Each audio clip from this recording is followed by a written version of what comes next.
Let's take a little ride from Winnipeg Waterfront all the way to Kildonan Park. And today we're going to stay on the west side of the Red River through the neighborhoods of Point Douglas and then over to Scotia Street. So let's take a look. You're going to see a lot of missing connections here. And I'm not going to do a whole lot of talking because I'm recording my audio after. And I'm pretty sure you're here to see how we can do this instead of just hearing me talk the whole time. So let's go. Again, just remember to be very mindful when you're going through paths like this one along Waterfront, because they are multi-use pathways. So we have to ring bells, slow down when passing pedestrians so that we don't create any issues sharing the paths.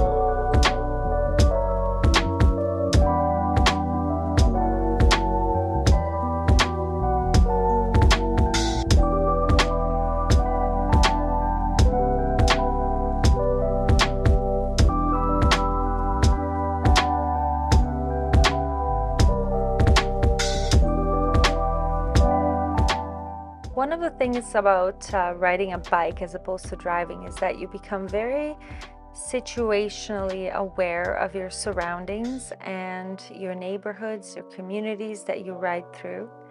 And this is especially an area where you will sort of become a little bit more cognizant of the issues that are part of our community. This particular path right here can have a lot of debris and be a little bit dark at night, and you really sometimes don't see other people on here, other bikes, if they're not using lights. So it's a little bit tricky. I think as a woman, I don't like to ride in the dark because I need to see where I'm going. I do have an e-bike, so I can go fairly fast, but that can also be an issue because if I'm feeling like I have to get through somewhere fast in the dark, I might not see as clearly and not have a lot of reaction time.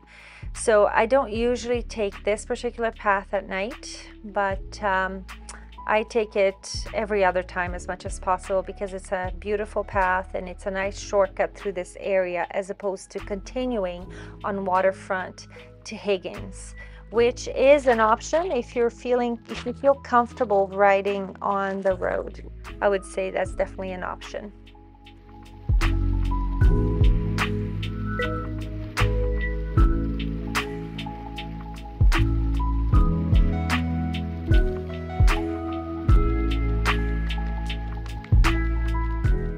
Here we are at the intersection of Higgins and Anabella, and there is a light here, a beg button here, and you have to hit it or else the lights don't change unless there are cars waiting to cross as well.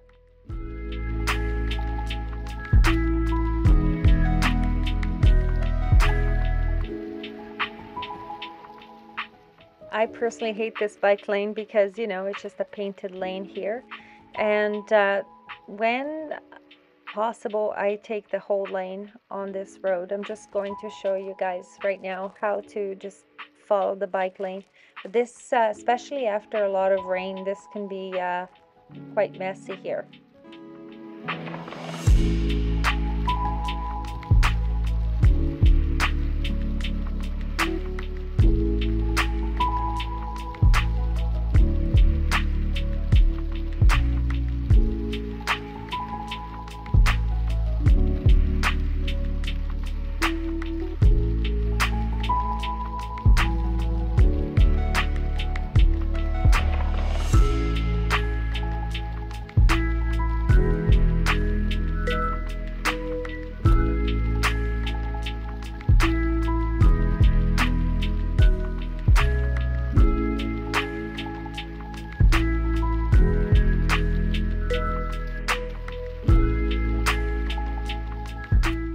At the end of Anabella, you're going to make a left on Rover. This is great because it's a very calm street. I rarely see any cars on here.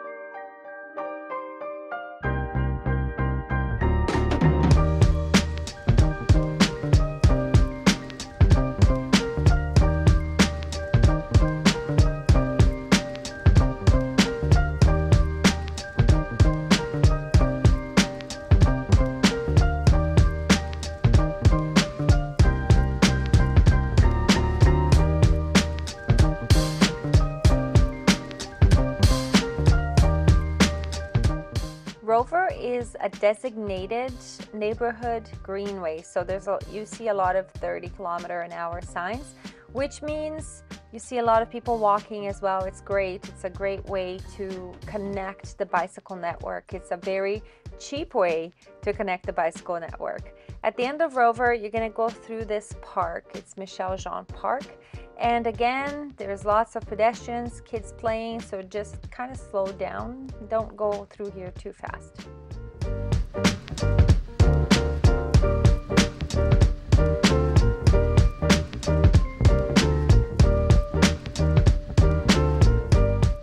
You can probably tell that I didn't record this one as I was riding because I'm very, you know, demure on this video, so very chill. Not struggling to breathe.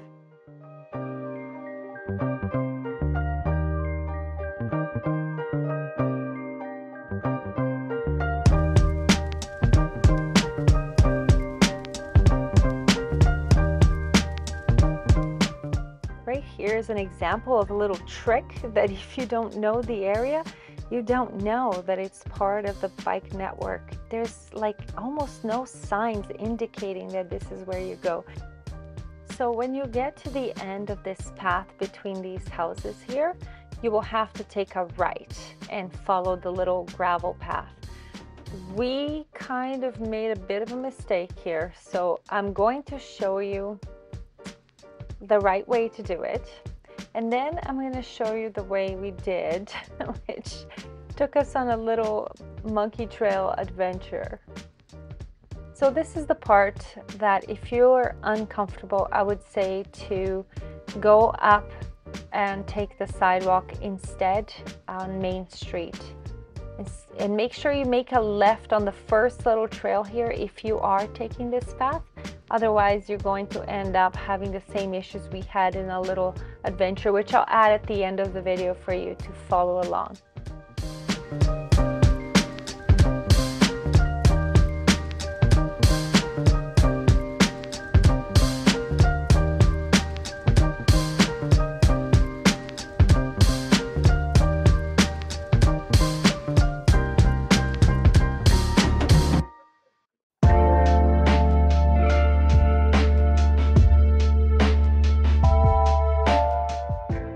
Another little trick that you wouldn't know unless you were told or shown this particular path in between these houses.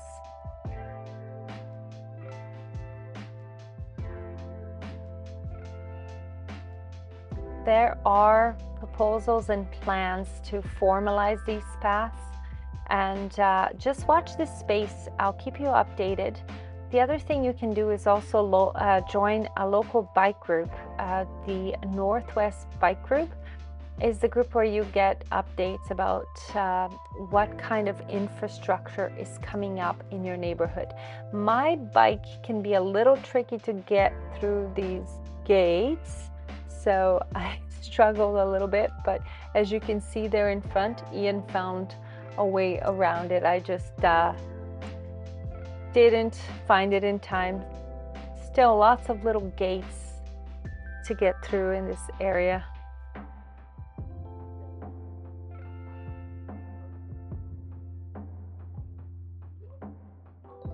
This is definitely the more scenic way to get to Kildonan Park.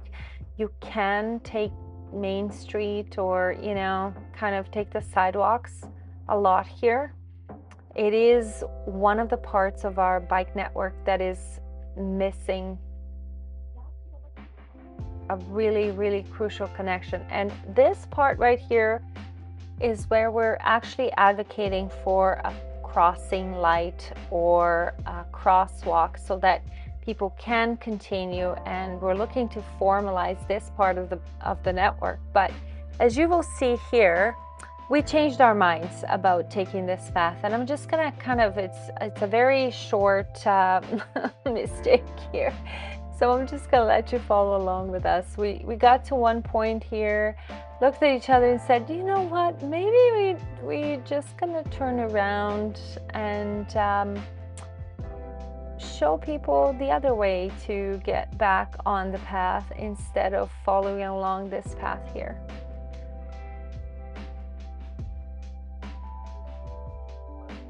Look, this isn't a regular path for me. I'm not too familiar with it, so I'm learning as well, and I figured I'd show you, because if you're tempted to try it yourself, you absolutely can. But look, I don't recommend it yet. It's not formalized. There are no lights. It's very sort of out of the way, and it could be a little intimidating.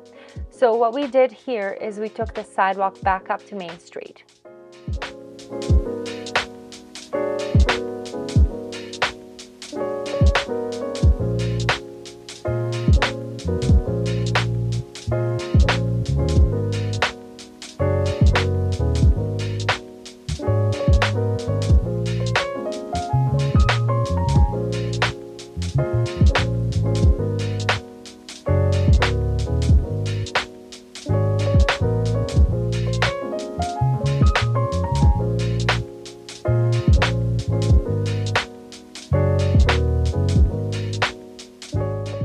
So here you see the parking lot of Shoppers. I don't usually love going through parking lots. I feel sometimes it can be more intimidating than actually taking a lane on the road.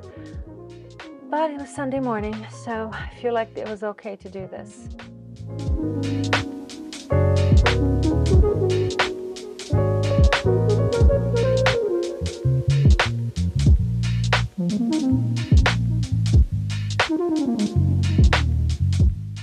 As you can see here, the sidewalks are quite wide, but you still have to be careful and ring your bell, let people know you're coming through, and slow right down. Once you get past the church, you'll see this little path here into St. John's Park. And you just follow along until you get to the other side, and you will see the path will continue quite nicely here.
now we're going to be on the road for a little while.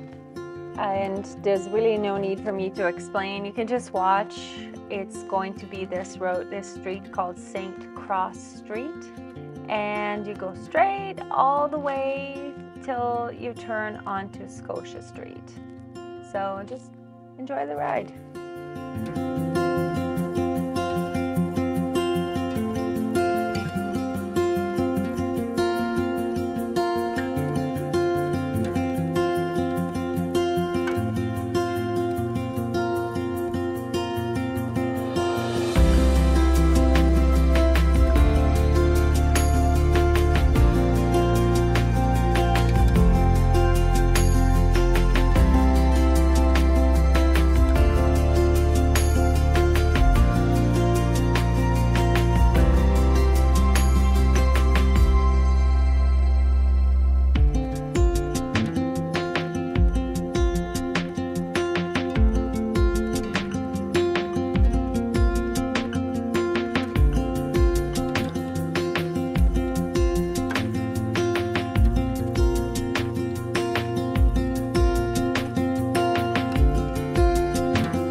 So we are turning right at Bannerman, but you could have turned right before as well. All these roads will lead you back to Scotia Street. And the reason we take Scotia Street is because it's a 30-kilometer-an-hour neighborhood greenway.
this point here, it looks like Scotia Street is ending, but it's really just going around Marymound School. So you just turn a left on Forrest, and then as soon as you get to Marymound, you turn right in order to get back onto Scotia.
At this point, we decided we were going to backtrack just because we really wanted to show you a better way to get to Kildonan Park instead of this little adventure we had.